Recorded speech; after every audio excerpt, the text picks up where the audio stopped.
kính chào quý vị. Tháng 4 năm 2023, xuất khẩu cá ngừ của Việt Nam vẫn ở mức thấp hơn so với cùng kỳ. Giá trị xuất khẩu trong tháng này đạt 67 triệu đô, giảm 38% so với cùng kỳ năm 2022.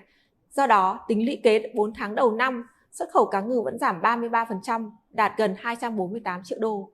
Các doanh nghiệp chế biến và xuất khẩu cá ngừ đang phải đối mặt với rất nhiều khó khăn vì thị trường nhập khẩu lao dốc, giá cá ngừ nguyên liệu tăng chạm đỉnh, chi phí sản xuất thì cũng tăng. Cụ thể, liên tục từ đầu năm, sản lượng đánh bắt cá ngừ tại các vùng biển quốc tế thấp khiến cho nguồn cung nguyên liệu giảm, đẩy giá cá ngừ lên mức đỉnh 2.050 đô một tấn trong tháng 5, tăng gần 21% chỉ trong 3 tháng, tăng 8% so với cùng kỳ. Đây là mức tăng cao nhất trong 5 năm qua.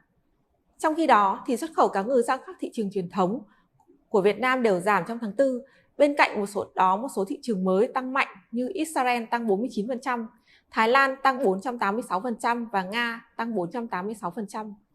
Thị trường Mỹ thì vẫn tiếp tục giảm sâu, bức tranh kinh tế Mỹ thì ngày càng xấu và người tiêu dùng nước này đang trở nên thận trọng hơn.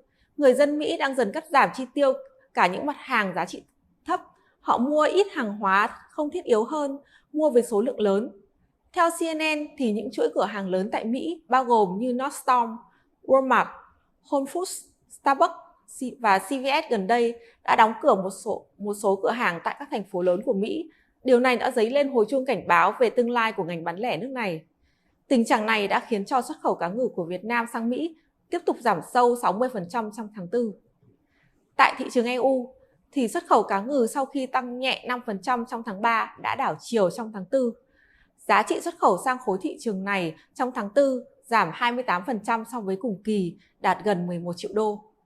Tính lũy kế 4 tháng đầu năm 2023, kim ngạch xuất khẩu sang thị trường này giảm 9%, đạt hơn 48 triệu đô.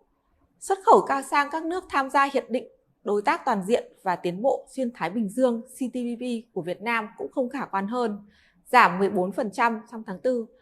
Nhật Bản sau khi tăng nhập khẩu cá ngừ của Việt Nam liên tục trong 3 tháng đầu năm đã sụt giảm 25% trong tháng 4.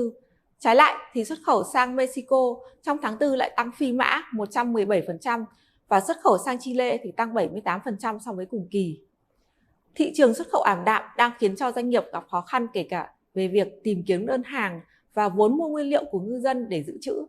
Để giữ chân người lao động và tiêu thụ cá ngừ cho ngư dân thì doanh nghiệp vẫn đang cố duy trì sản xuất qua việc gia tăng sản xuất các sản phẩm cá ngừ chế biến, đồng thời tìm kiếm các đơn hàng từ các thị trường mới để bù đắp lại lượng sụt giảm từ các thị trường chính.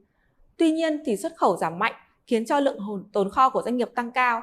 Thêm vào đó, chi phí đầu vào tăng đang khiến cho đa phần các doanh nghiệp đều đang phải hoạt động cầm chừng và rất cần thiết sự tiếp sức từ các nhà nước. Xin cảm ơn quý vị đã chú ý lắng nghe.